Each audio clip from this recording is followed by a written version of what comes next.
Hello students, आज हम लोग पढ़ेंगे क्लास 12th के चैप्टर 10th वेव ऑप्टिक्स के टॉपिक हाइगेन्स प्रिंसिपल एंड इस पे बेस्ड जो भी हम लोग का फिनोमेना है रिफ्लेक्शन एंड रिफ्रैक्शन उसको इसके हेल्प से एक्सप्लेन किया गया है। तो देखिए थोड़ा सा रिवाइज कर लेते हैं कि हाइगेन्स प्रिंसिपल क्या होता है या हाइगेन वेव थ्योरी क्या है। तो हाइगेन्स प्रिंसिपल पे ये माना जाता है कि each point on a wave front, मतलब किसी वेव फ्रंट का हर एक पॉइंट जो है वो बिहेव करता है as a source of secondary disturbance, और वहां से जो हमारा सेकेंडरी डिस्टरबेंस जहां पर है वहां से छोटी छोटी वेवलेट्स निकलती हैं, ठीक है। And the wavelets emanating from these points spread out in all direction with the speed of the wave, और वहां से जो वो वेवलेट्स जनरेट हुई वो चारों तरफ यहाँ पर फैलती हैं। क्लियर? इस चीज को मैंने एक एक करके डिस्क्राइब किया था कि इसका मीनिंग क्या है। तो यहां से ये बात आती है कि अब ये जो वेवलेट्स जनरेट हुई हैं वो कैसे हेल्प करती हैं एक आगे जो वेव फ्रंट हमारा बढ़ रहा है उसको बढ़ाने में। ठीक है, तो इसके लिए ऐसा वर्क करता है, देखो जैसे a wave that emanates from a point source and has spherical wave front. तो यहां पर जैसे कि हमने बात करी कि ये मान लीजिए सोर्स है, इस सोर्स से एक वेव फ्रंट ऐसे जनरेट हुआ। इस वेव फ्रंट का हर एक पॉइंट क्या करेगा, बिहेव करेगा as a source of secondary disturbance. अब इसका ये जो सारा एक पॉइंट है, ओके, इसका यहां वाला पॉइंट क्या कर रहा है, एक स्फेरिकल वेव फ्रंट को जनरेट कर रहा है। ये वाला जो हिस्सा है ये कुछ इधर भी जा रहा है और इधर भी जा रहा है, इधर भी होगा, बट हमने माना कि ये इधर जा रहा है और इधर जा रहा है। तो अब इस तरीके के हमारे पास कई ढेर सारे पॉइंट्स हैं यहाँ पर। तो वो हर एक पॉइंट क्या कर रहा है यहाँ पर, एक इसी तरीके के स्फेरिकल वेव फ्रंट्स को जनरेट कर रहा है। अब ये जो स्फेरिकल वेव फ्रंट्स हैं इनके यहाँ पर जो टेंजेंट प्लेन फॉर्म होंगे, या कह लीजिए कि टेंजेंट, उनको जब हम लोग मीट करते हैं, ठीक है, वो सारे टेंजेंट्स को जब हम लोग मीट करते हैं तो एक नया वेव फ्रंट हम लोग को मिलता है जो कि आगे प्रोसीड कर रहा होता है, ठीक है, इस तरफ ऐसे। ओके, तो to find the position of the wave front after time tau we draw spheres of radius we tau. We यहां पर क्या है, वी स्पीड ऑफ लाइट है इस जगह पर। तो इस स्पीड से, क्योंकि देखो distance is equal to speed into time, ये फॉर्मूला होता है, इसको आप बचपन से पढ़ते आ रहे हैं। तो अगर हमें ये देखना है कि v वेलोसिटी के साथ अगर कोई चीज मूव कर रही है और टाइम टाउ तक मूव किया उसने, तो कितना डिस्टेंस कवर किया, इसके लिए v इंटू टाउ कर देंगे, और वही किया गया है ये कि इधर से जनरेट हुआ और v इंटू टाउ हुआ, यहां से ये यहां तक गई, ठीक है, ये यहां से यहां तक गई। तो ये जो यहां पर फॉर्म हुआ ये इसका एक तरीके से क्या हो गया, रेडियस हो गया। ये जो वी टाउ है वो क्या हो गया, ये एक तरीके का रेडियस हो गया। और इस रेडियस की हेल्प से यहाँ पर क्या हुआ कि वो यहाँ पर इस तरीके का स्फेयर फॉर्म किया। ठीक है, ये फिर यहाँ से एक हम कॉमन टेंजेंट ऐसे ड्रॉ करते हैं तो वही हमारा एक नेक्स्ट वेव फ्रंट फॉर्म हो जाता है इस जगह पर ऐसे। ओके, अब इसके आगे देखिए इसकी शॉर्ट कमिंग क्या थी इस मॉडल की, कि हाइगन ने प्रेडिक्ट किया कि ये जो यहां पर ये वाली यहां पर हमारे वेव फ्रंट्स बन रहे हैं ये, ठीक है, ये जो वेवलेट्स हैं छोटे छोटे, ये वेवलेट्स जैसे कि इधर फॉरवर्ड डायरेक्शन पर हमारे ऐसे वेवलेट्स बन रहे हैं, वैसे ही ये इधर भी तो बन रहा है। तो इधर पर क्यों नहीं एक टेंजेंट ड्रॉ की जा सकती, और कहा जा सकता है कि यहां से ये जो लाइट है वो इस तरफ प्रोपोगेट करेगी, सिर्फ आगे तरफ ही क्यों किया गया। तो इसके लिए क्या हुआ कि हाइगन ने एक आर्बिट्रेरी सॉल्यूशन दे दिया, और वो ये था कि Huygens model predict a backward wave जो कि ऑब्जर्व नहीं हो रही थी, ठीक है। बैकवर्ड वेव कैसी थी, या बैक वेव जो थी वो कैसी थी, ऑब्जर्व नहीं हो रही थी। बात समझ रहे हैं? हाइगन मॉडल के अकॉर्डिंग अभी ये देखो यहां पर जो भी हम लोग ने थ्योरी लगाई उसके अकॉर्डिंग यहां पर ये भी है कि बैकवर्ड डायरेक्शन पर भी जो वेव है वो आ सकती है। हाइगन वेव थ्योरी के अकॉर्डिंग यही तो किया गया कि हमने देखा कि ये सोर्स है, इस सोर्स का एक वेव फ्रंट, और इस वेव फ्रंट का हर एक पॉइंट बिहेव कर रहा है as a source of secondary disturbance, जिससे कि जनरेट हो रही हैं वेवलेट्स, स्फेरिकल वेवलेट्स। और ये स्फेरिकल वेवलेट्स पे हमने जो इनके कॉमन टेंजेंट्स थे उनको जब ड्रॉ किया तो ये क्या बन रहा है, एक अगला वाला वेव फ्रंट फॉर्म हो रहा है, एक अगला वेव फ्रंट फॉर्म हो रहा है। यहां तक तो चीजें आ गई। इसी के साथ ये भी तो कहा जा सकता है कि यहां पर अगर हम एक कॉमन टेंजेंट ड्रॉ कर दें तो बात आती है कि इस तरफ क्यों नहीं आ रही चीजें। फिर एक्सपेरिमेंटली ये चीज देखी गई है कि जो हाइगन वेव थ्योरी से या हाइगन मॉडल से निकल कर आ रही है कि बैकवर्ड डायरेक्शन पर भी होगा हमारा एक वेव फ्रंट, वो यहां पर ऑब्जर्व नहीं होता। एक्सपेरिमेंटली ये चीज ऑब्जर्व नहीं होती। तो जब ये एक्सपेरिमेंटली ऑब्जर्व नहीं होती है तो उन्होंने एक एडहॉक एजम्पशन ले लिया हाइगन ने, ठीक है, सिर्फ मतलब एज्यूम कर लिया कि होता ही नहीं है, पीछे जाते ही नहीं है। उन्होंने ये कह दिया कि the amplitude of the secondary wavelet is maximum in forward direction, forward direction पर मैक्सिमम होता है, and zero in the backward direction. बस उन्होंने अपने मॉडल में थोड़ा सा सुधार करते हुए ये बोल दिया कि फॉरवर्ड डायरेक्शन में जो इंटेंसिटी, एक तरीके से कह लीजिए एम्पलीट्यूड होता है, वो हमारा मैक्सिमम होता है और बैकवर्ड डायरेक्शन पर मिनिमम होता है, या कह लीजिए कि जीरो होता है। ये उन्होंने इस तरीके से इसको एक्सप्लेन करने की कोशिश करी कि वेव्स हमारी जब यहाँ पर सोर्स से एक वेव फ्रंट फॉर्म होता है तो वो आगे तरफ ही क्यों बढ़ता है, ठीक है, आगे तरफ क्यों बढ़ता है, ये चीज इन्होंने ऐसे एक्सप्लेन करने की कोशिश करी। तो शॉर्ट कमिंग क्या थी कि वो बैक वेव्स को भी यहां पर प्रिडिक्ट कर रहा था हाइगन मॉडल, बट एक्सपेरिमेंटली ये चीज ऑब्जर्व करी गई कि ऐसा पॉसिबल नहीं है। तो जब ऐसा पॉसिबल नहीं है, इसके लिए क्या किया गया, हाइगन ने एक एडहॉक एजम्पशन ले लिया कि देखो ऐसा है, ठीक है, उन्होंने मान लिया कि बैकवर्ड में कोई भी हमें एम्पलीट्यूड नहीं मिलेगा या जीरो एम्पलीट्यूड मिलेगा, आगे फॉरवर्ड डायरेक्शन में कुछ उस पे एम्पलीट्यूड होगा, या कह लीजिए कि सारा का सारा एम्पलीट्यूड हमारा आगे तरफ होगा। तो इस तरीके से हाइगन ने अपने जो मॉडल था उस पर सुधार करते हुए चीजों को एक्सप्लेन किया। ओके, तो फाइनली ये बन गया हमारा कि each point on the wave front is source of secondary wavelets that spread out in all direction with speed equal to the speed of the wave. जो भी यहाँ पर स्पीड ऑफ वेव होती है उसी स्पीड से यहाँ पर सेकेंडरी वेवलेट्स जनरेट होती हैं। फिर उसके बाद यहाँ पर हम लोग जो न्यू वेव फ्रंट होता है वो tangent to all of the secondary wavelets इस तरीके से होता है। अब इसके बाद यहाँ पर मान लीजिए यहाँ पर ऐसे पॉइंट्स होंगे तो यहाँ से फिर ऐसे फॉर्म होगा और फिर इनके कॉमन टेंजेंट्स को बनाना होगा, ठीक है, कॉमन टेंजेंट्स ऐसे बनाएंगे। तो कॉमन टेंजेंट जैसे बनाएंगे वैसे वो फिर एक और वेव आ जाएगी। इसी के साथ में अगला पॉइंट इसका ये है कि बैकवर्ड में जो एम्पलीट्यूड होता है वो जीरो होता है, ठीक है, बैकवर्ड डायरेक्शन पर जो एम्पलीट्यूड होता है वो कितना होता है, जीरो होता है। ओके, क्लियर यहां तक ये चीज। तो अब इसी वेव थ्योरी का यूज करके, हाइगन वेव थ्योरी या वेव मॉडल का यूज करके अब हम लोग क्या करेंगे, रिफ्रैक्शन को एक्सप्लेन करेंगे। वो रिफ्रैक्शन जिसको कि हम लोग ने रे ऑप्टिक्स में भी एक्सप्लेन कर रखा है। ये देखो फेनोमेना जो नेचर में हो रहा है वो तो वैसा के वैसे ही हो ही रहा है, हम उसको एक्सप्लेन कैसे करते हैं ये मैटर करता है। तो अभी रे ऑप्टिक्स में हम लोग ने पढ़ा था, लाइट को एज अ रे कंसीडर किया था और इस रिफ्रैक्शन फेनोमेना को एक्सप्लेन किया।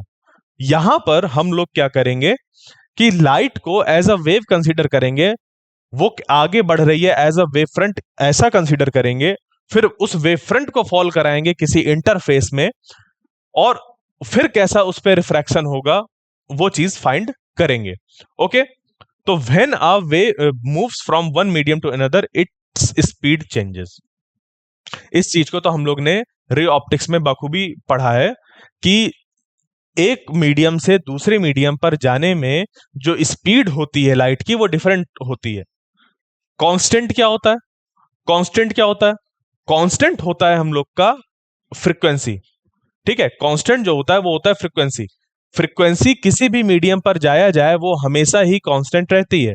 फ्रीक्वेंसी कभी भी एक मीडियम से दूसरे मीडियम पर जाने में चेंज नहीं होती है, हमेशा फ्रीक्वेंसी कांस्टेंट रहती है। ओके, तो जब फ्रीक्वेंसी हमारी कांस्टेंट रहती है तो चेंज क्या होगा हमारा, वेवलेंथ और स्पीड। इसको हम लोग ने पहले निकाल कर भी देखा है।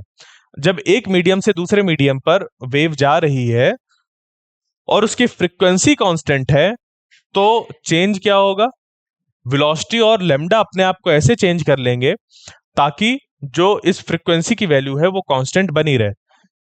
ओके, तो आपने ये पढ़ा है कि अगर वैक्यूम में हम लोग देखें, वैक्यूम में स्पीड ऑफ लाइट देखें तो वो होती है मैक्सिमम और वो होती है सी के बराबर। वहां पर कुछ वेवलेंथ होगी, मान लीजिए लेमडा 1 इसकी यहां पर वेवलेंथ है।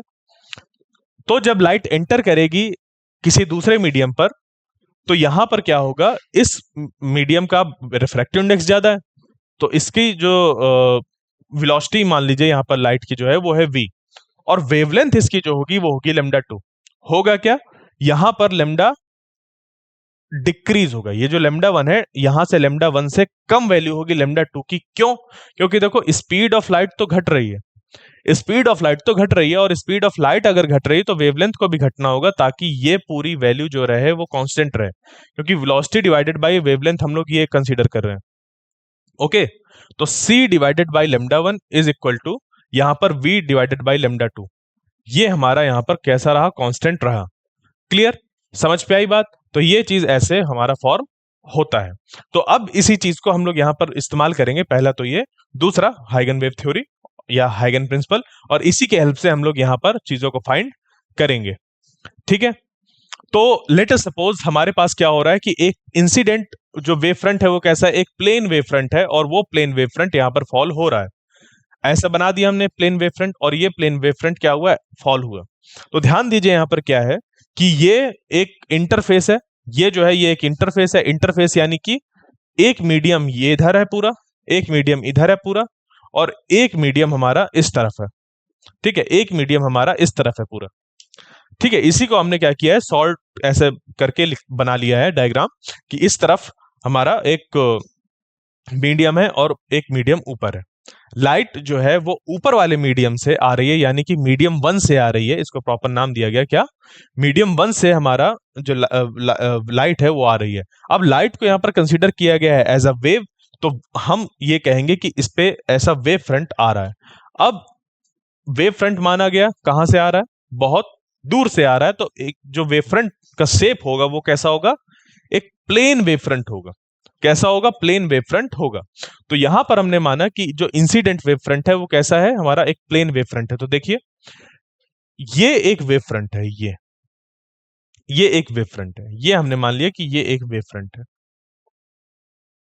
यानी कि इस तरीके से कुछ फॉल हो रहा है, इस तरीके से कुछ फॉल हो रहा है इस इंटरफेस पे। तो ये पूरा उस पे ऐसा कंस्ट्रक्ट हमने कर दिया कि ये एक कोई हमारा प्लेन वेव फ्रंट है। अब ये जो प्लेन वेव फ्रंट है क्या हुआ, यहां पर ऐसे फॉल हुआ, कितने एंगल्स पर, आई एंगल पर फॉल हुआ। ठीक है, I1 एंगल पर फॉल हुआ, ये यहां पर हमने माना I1 एंगल्स पर ये फॉर्म हो गया, फॉल हो गया। ठीक है, अब उसके बाद क्या होगा कि यहां से जो हमारा वेव फ्रंट है, एक उसका पोर्शन जो है वो इंटरफेस पर आकर फॉल हुआ, दूसरा पोर्शन अभी भी एक मीडियम पर ही मौजूद है। ठीक है, ये वाला देखिए पोर्शन जो है वो हमारा अभी कहां पर मौजूद है, वो पहले वाले मीडियम पर ही मौजूद है, जबकि जो ये वाला पोर्शन है उस वेव फ्रंट का, उस प्लेन वेव फ्रंट का जो ये वाला पोर्शन है वो आकर इंटरफेस पर टच कर गया है। तो अब इसके आगे क्या होगा, समझिएगा इसको। यहां पर अब इसके आगे की प्रोसेस ये होगी कि यहां पर देखो वेलोसिटी डिफरेंट होगी, और इधर जो उस लाइट की वेलोसिटी है वो डिफरेंट होगी। तो अब क्योंकि ये वाला वेव फ्रंट क्या हो रहा है, यहां पर इस तरीके से इधर फॉल हुआ, और यहां पर अभी ये पहले मीडियम पर ही है। तो मान लीजिए कि टाउ टाइम पर हम लोग चेक कर रहे हैं कि क्या इस पे डिस्टेंस ट्रेवल होगी, तो हम क्या देखेंगे कि ये जो पहला मीडियम है इस पे वेलोसिटी कितनी है, v1 है, और टाउ लगा टाइम, तो v1 टाउ हो गया कि इतनी डिस्टेंस यहां पर इसने कवर करी। उसी टाउ समय पर इस वेव फ्रंट का जो ये वाला हिस्सा था, इधर वाला, ठीक है, जो इधर वाला हिस्सा था उस पे क्या हुआ कि अब देखो, क्योंकि वो पहुंच गया था सेकेंड मीडियम पर, तो सेकेंड मीडियम पर जो वेलोसिटी थी, हमने अगर माना v2 वेलोसिटी थी, तो वो v2, और साथ में ये भी है कि जो यहां पर v2 है वो क्या है, लेस देन v1 है। ठीक है, v2 लेस देन v1, यानी कि इसका रिफ्रैक्टिव इंडेक्स ज्यादा है। तो v2 इंटू टाउ, ये डिस्टेंस हो गई v2 इंटू टाउ इस जगह पर, और इधर हो गई ये। ओके, अब इसके बाद यहां पर क्या हुआ कि ये वाला जो हमारा डिस्टेंस है, ये हो गया v2 टाउ, और ये हो गया v1 टाउ। तो अगर हम लोग देखें, क्योंकि v2 पहले से ही कम था v1 से, तो v2 टाउ कम हो जाएगा v1 टाउ से। ठीक है, v2 टाउ कम हो जाएगा v1 टाउ से। ठीक है, ये चीज निकल कर आ गई। अब यहां पर कंपैरिजन करिए, कि ये वाला जो हिस्सा है और ये वाला जो हिस्सा है, ठीक है।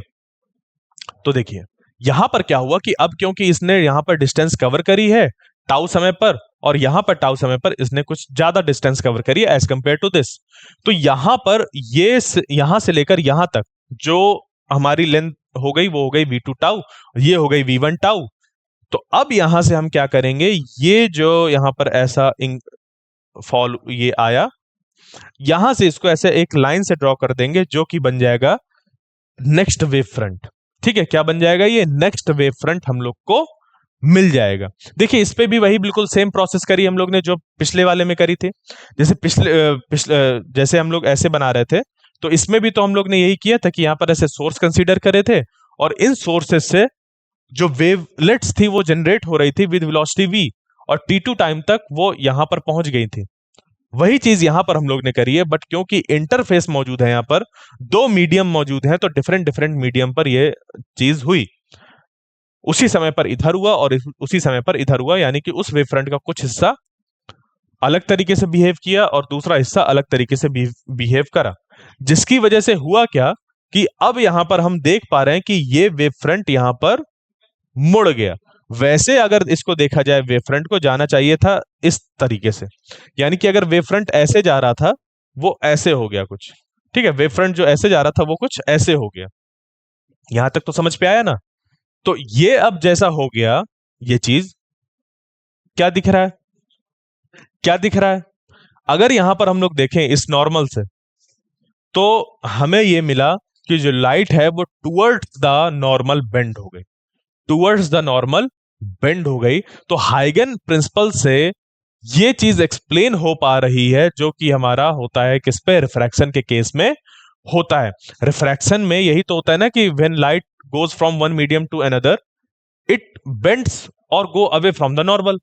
और अगर पहले मीडियम का रिफ्रैक्टिव इंडेक्स कम है as compared to second medium, तो पहले मीडियम से दूसरे मीडियम पर जाने में जो वहां पर लाइट होगी वो टुवर्ड्स द नॉर्मल बेंड हो जाती है। यही होता है ना, वही चीज यहां पर आइगन प्रिंसिपल का यूज करके निकाल ली गई। देख पा रहे होंगे यहां पर कि जो आई है वो ग्रेटर है एज कंपेयर टू आर, यानी कि जो लाइट थी वो बेंड हो गई टुवर्ड्स द नॉर्मल। ठीक है, ये चीज हुआ। अब यहीं से, अब क्योंकि जो हमारा रिफ्रैक्शन है, रिफ्रैक्शन में हमारा आता है स्नेल्स लॉ। क्या आता है, स्नेल्स लॉ। तो हम लोग स्नेल्स लॉ को जब यहां पर फाइंड करेंगे तो वो भी यहां से निकलकर आ जाएगा। कैसे, तो देखिए जो हमारा एंगल ऑफ रिफ्रैक्शन है उसको हम लोग I2 या आर मान सकते हैं, I2 या फिर आर मान सकते हैं। ये चीज यहां पर कि I2 हो जाए या आर हो जाए, इसको हम लोग ऐसा मान सकते हैं।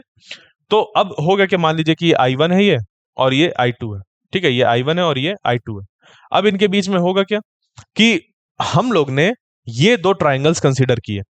ठीक है, ये हमें स्नेल्स लॉ निकालना है, ये ठीक है, स्नेल्स लॉ होता है ये, इसको निकालना है। कैसे निकालेंगे, हम यहां पर कंसीडर करेंगे दो ट्राइंगल्स, एक तो ये वाला और दूसरा ये वाला।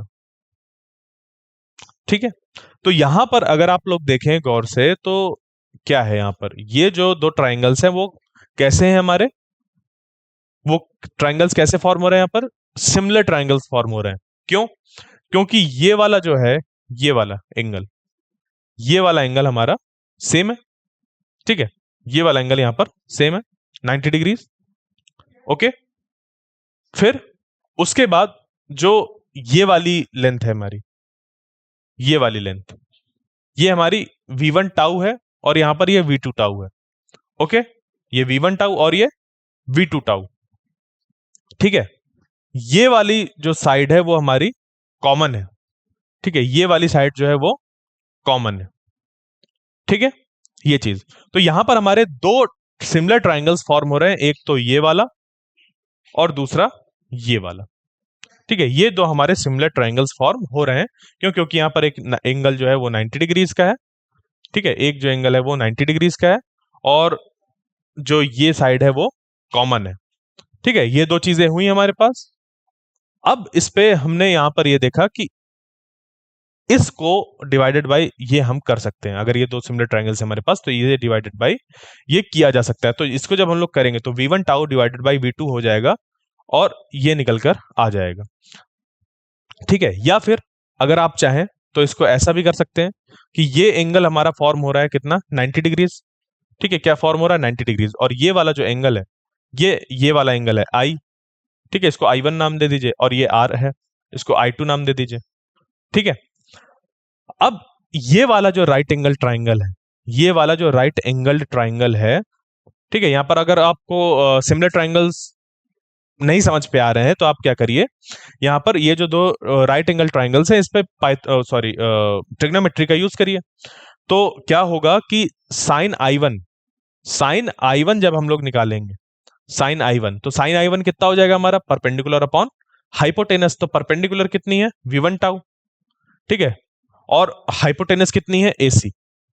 इसी तरीके से साइन I2 निकल कर आ जाएगा, और वो कितना हो जाएगा, साइन I2 निकल कर कितना हो जाएगा, ये बराबर हो जाएगा हमारा, यहां पर देखो, V2 tau divided by AC, क्योंकि यहां पर 90 डिग्री और ये एंगल बन रहा है I2, ये निकल कर आ गया। अब हम sign I1 divided by sine I2 कर देंगे, जिससे कि हमारा टाउ और AC ये सारे कैंसिल हो जाएंगे, V1 बाई V2 निकल कर आ गया, जो कि हमारा क्या है, रिफ्रैक्टिव इंडेक्स है V1 upon V2 second medium का with respect to first medium, या इसको स्नेल्स लॉ भी हम लोग कहते हैं।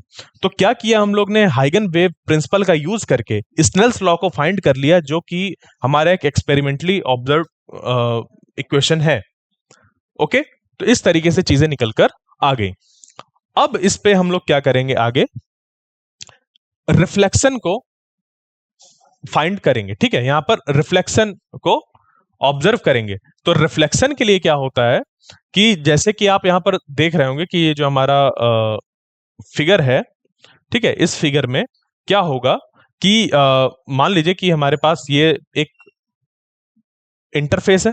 ठीक है, ये इंटरफेस है, ये मीडियम हमारा 1 है, और ये मीडियम सेकंड है। ठीक है, ये मीडियम सेकंड है। अब इसमें क्या हो रहा है, एक प्लेन वेवफ्रंट ऐसे फॉल हो रहा है, प्लेन वेवफ्रंट ऐसे फॉल हो रहा है। अब इस प्लेन वेवफ्रंट, ये जो फॉल हो रहा है, यहां पर हम ऐसे नॉर्मल देख पा रहे हैं कि ये नॉर्मल फॉर्म है, और इस नॉर्मल पर यहां पर बना हुआ है कितना, एक एंगल बना हुआ है। ठीक है, और वो एंगल हो गया हमारा इंसिडेंट एंगल। उसके बाद अब देखिए यहां से क्या हुआ, ये प्लेन वेव फ्रंट यहां पर फॉल हुआ। यहां पर हमें मीडियम टू लेना ही नहीं है, क्योंकि मीडियम टू तो बात ही नहीं है, क्योंकि यहां पर सिर्फ रिफ्लेक्शन हमें देखना है, रिफ्लेक्शन। तो रिफ्लेक्शन के लिए क्या होना चाहिए, angle i is equal to angle r, ये हमें निकाल कर दिखाना होगा।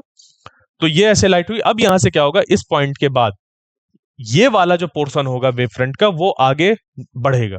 ठीक है, आगे बढ़ेगा। तो टाउ समय पर v वेलोसिटी के साथ ये मूव कर रहा है, तो ये यहां तक आ जाएगा v टाउ। और उसी समय पर, क्योंकि इस पूरे वेव फ्रंट का इधर वाला हिस्सा टकरा चुका है, वो कर जाएगा रिफ्लेक्ट, वो कर जाएगा रिफ्लेक्ट। और जब वो रिफ्लेक्ट करेगा तो वो करेगा कुछ रिफ्लेक्शन इस तरीके से, यहां से अब ये ऐसे टकराया, और ये टकराकर ऐसे यहां पर रिफ्लेक्ट कर जाएगा। ठीक है, तो यहां पर ये भी उतना ही डिस्टेंस ट्रेवल करेगा जितना कि यहां पर वी टाउ हुआ है, क्योंकि देखो स्पीड उतनी ही है, और टाउ समय पर हम लोग देख रहे हैं, तो वी टाउ ये हो गया। अब ये वाला वेव फ्रंट अब आप देख पा रहे हो यहां से, तो लाइट जो यहां पर ऐसे फॉल हुई, वो रिफ्लेक्ट होकर आगे बढ़ रही है यहां से। ठीक है, रिफ्लेक्ट होकर आगे ऐसे बढ़ रही है। तो ये सारा डिस्कशन था हम लोग का कि किस तरीके से रिफ्लेक्शन और रिफ्रैक्शन हाइगन प्रिंसिपल का यूज करके हम लोग ने यहां पर निकाला। ठीक है, अब इस पे चाहे तो आप क्या कर सकते हैं, देखिए ये 90 डिग्रीज है, यहां पर ये 90 डिग्रीज है, ये वाला जो है वो क्या है, लेंथ कॉमन है, ये वाली लेंथ कॉमन है। ओके, यहां से जब आप लोग देखेंगे तो वो I बराबर R निकलकर आ जाएगा। ये जो रिफ्लेक्टेड एंगल है हमारा, ठीक है, I बराबर R निकलकर आ जाएगा। Incident angle is equal to reflected angle. Okay, clear, आगे बस समझ पे। अब यहां से क्या करेंगे कि हम लोग आगे बढ़ेंगे, अपने डिस्कशन को आगे आगे बढ़ाएंगे। ठीक है, अब क्या है, एप्लीकेशन ऑफ हाइगन्स प्रिंसिपल किस चीज के लिए, रिफ्लेक्शन या फिर refraction of light, diffraction, interference और पोलराइजेशन, इन फेनोमेना को एक्सप्लेन करने के लिए इसका यूज किया जा सकता है। ठीक है, हाइगन्स प्रिंसिपल जो है वो रिफ्लेक्शन एंड रिफ्रैक्शन, जो कि अभी हम लोग देख ही चुके हैं कि रिफ्लेक्शन एंड रिफ्रैक्शन को हम लोग ने यहां पर अभी एक्सप्लेन किया। ठीक है, हाइगन प्रिंसिपल की हेल्प से हम लोग डिफ्रैक्शन, इंटरफेरेंस और पोलराइजेशन को भी एक्सप्लेन कर सकते हैं। जैसे कि ये जो फेनोमेना है वो हमारा डिफ्रैक्शन है। क्या है? डिफ्रैक्शन। तो यहां पर देखिए क्या हो रहा है कि एक ऑब्स्टेकल है, उस ऑब्स्टेकल में एक छोटा सा यहां पर ओपनिंग है। ठीक है, एक छोटी सी स्लिट है या ओपनिंग है किसी तरीके की। इधर पर फॉल हो रहा है प्लेन वेव फ्रंट। क्या फॉल हो रहा है? Plane wave front. अब ये जब प्लेन वेव फ्रंट फॉल होता है, उसके यहां पर इस वेव फ्रंट के इस पोर्शन वाले हर एक पॉइंट को हम ये कंसीडर कर सकते हैं अकॉर्डिंग टू हाइगन प्रिंसिपल कि हर एक पॉइंट बिहेव करेगा as a source of secondary disturbance. तो हमने यहां पर बना दिया कि ये बिहेव कर रहा है as a source of secondary disturbance, ये यहां पर फॉर्म हो रहा है। अब ये जो सोर्स ऑफ सेकेंडरी डिस्टरबेंस है यहां पर, यहां से फिर से चारों तरफ जो वेव्स हैं वो जनरेट हो रही हैं विद द सेम स्पीड। अगर मीडियम चेंज नहीं हुआ तो विद द सेम स्पीड, जिस जो स्पीड वेव की है उसी स्पीड से यहां से सेकेंडरी वेवलेट्स जनरेट हो रही हैं। और उन वेवलेट्स का यहाँ पर एक ऐसा कॉमन टेंजेंट जब हम लोग ड्रॉ करेंगे तो ये एक वेव फ्रंट बन गया। उसी तरीके से फिर एक अगला बन जाता है, फिर एक अगला। तो हम ये देख रहे हैं कि जो एक प्लेन वेव फ्रंट था वो जब स्लिट में फॉल हुआ या फिर एक होल में फॉल हुआ तो वो क्या कर रहा है? वो डिफ्रैक्ट हो रहा है। वो देखो, लाइट एक्चुअल में वैसे देखी जाए, अगर रे ऑप्टिक्स में हम रे मॉडल को कंसीडर करके लाइट को यहां पर ट्रीट करें तो उसके अकॉर्डिंग जो लाइट यहां से ऐसे आ रही है उसको ऐसे ही चला जाना चाहिए था। जबकि यहां पर आप देख पा रहे हैं कि जो लाइट यहां पर है वो क्या हो रही है? बेंड हो रही है। बेंड हो रही है टुवर्ड्स द ज्योमेट्रिक शैडो। ठीक है, यहां पर ज्योमेट्रिकल शैडो जो है यहां पर, यानी कि ध्यान दीजिए, अगर वैसे हम देखें तो ये लाइट क्या हो रही है? ऐसे आ रही है और यहां पर आने के बाद इस जगह पर हमें लाइट नहीं मिलनी चाहिए। इस जगह पर लाइट नहीं मिलनी चाहिए। यहां से फिर ऐसे ऐसे ऐसे ये वाला पोर्शन निकल जाना चाहिए, क्योंकि इतना तो यहां पर ऑब्स्टेकल में ये रुक रहा है। यानी कि इस वेव फ्रंट का इतना पोर्शन, यानी कि इतनी लाइट क्या हो जानी चाहिए? यहां पर कट जानी चाहिए और सिर्फ इतना पोर्शन जो है वो आगे बढ़ना चाहिए। ठीक है, वेव फ्रंट सिर्फ अब ऐसे आगे बढ़ना चाहिए। बट यहां पर हाइगन प्रिंसिपल का यूज करके जब हम एक्सप्लेन करने की कोशिश करते हैं, और ये देखो, ये चीज ऑब्जर्वेबल है, ये चीज ऐसा होता है, उसको एक्सप्लेन हम लोग हाइगन प्रिंसिपल से कर रहे हैं, हाइगन प्रिंसिपल से। तो वो जब निकल कर आ रहा है तो क्या हो रहा है? बिल्कुल वैसा ही आ रहा है जैसा कि हमें एक्चुअल में देखने को मिलता है। एक्चुअल में क्या होता है? जब भी इस तरीके का ऑब्स्टेकल होता है और बीच में बहुत छोटी सी ओपनिंग होती है, तो जब भी यहाँ पर लाइट फॉल कराते हैं तो हमें डिफ्रैक्शन एविडेंट होता है। एविडेंट का मतलब यहाँ पर हमें डिफ्रैक्शन दिखाई देता है। ठीक है, वैसे डिफ्रैक्शन तो देखो हमेशा होता है, किसी भी एज के अबाउट या किसी भी ओपनिंग के अबाउट या किसी ऑब्जेक्ट के अबाउट डिफ्रैक्शन हमेशा होता है। बट एविडेंट जो होता है वो एविडेंट हमेशा तब होता है जब इस वेव की वेवलेंथ और ऑब्स्टेकल का जो साइज होता है वो सेम ऑर्डर का होता है या कंपरेबल होता है, ऑर्डर कंपरेबल होता है, तब यहां पर हमें इस तरीके का फिनोमेना देखने को मिलता है। और दूसरी बात, अभी मैंने डिफ्रैक्शन को पूरी तरीके से एक्सप्लेन नहीं किया, ये तो सिर्फ मैं बता रहा हूं कि ऐसा यहां पर हो रहा है। वैसे अगर सोचा जाए तो लाइट ऐसे आ रही है तो सिर्फ यहां से ऐसे निकल जानी चाहिए लाइट, जबकि डिफ्रैक्शन वो फिनोमेना है जिसकी वजह से हम ये देखते हैं कि जो लाइट होती है वैसे बेंड कर जाती है। बेंड हो रही है ना एक तरीके से, यहां पर देखो, इस कॉर्नर के अबाउट क्या हो रही है? बेंड हो रही है, ऐसे फैल रही है। ठीक है, वो इधर भी निकल जा रही है और इधर भी निकल जा रही है। वैसे तो नहीं जाना चाहिए, बट ये ऐसा होता है और इसको आप देख सकते हैं।